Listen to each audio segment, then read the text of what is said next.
Hello दोस्तों, नमस्कार। मैं शिल्पा यादव अपने चैनल में आप सभी का स्वागत करती हूँ। तो मैं आप लोग के बीच में एक कजरी गीत लेके आई हूँ।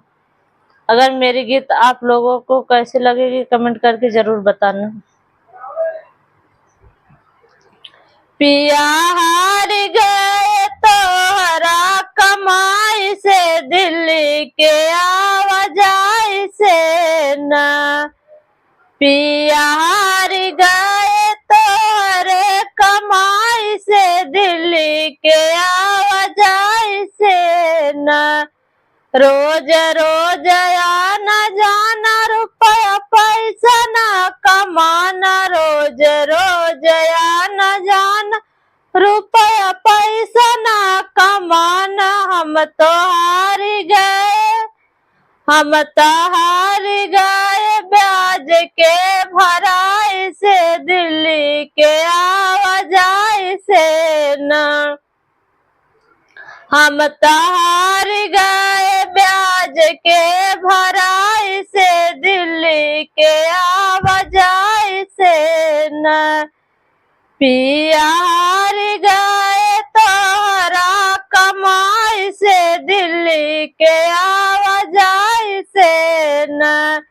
पिया हार गए तोहरा कमाई से, दिल्ली के आवाजाई से ना।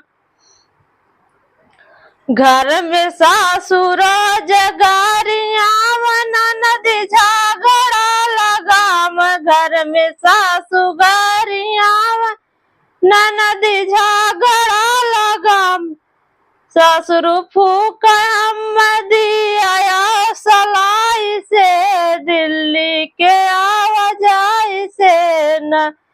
ससुर फूक दिया सलाई से, दिल्ली के आवाजाई से न।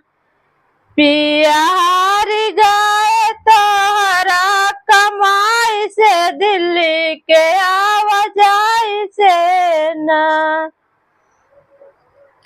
पिया हार गए तोहरा कमाई से, दिल्ली के आवाजाई से ना।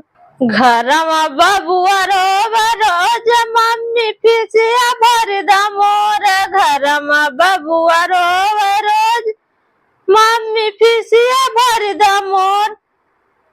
फिसिया भर कैसे तोहरा कमाई से, दिल्ली के आवाजाई से ना।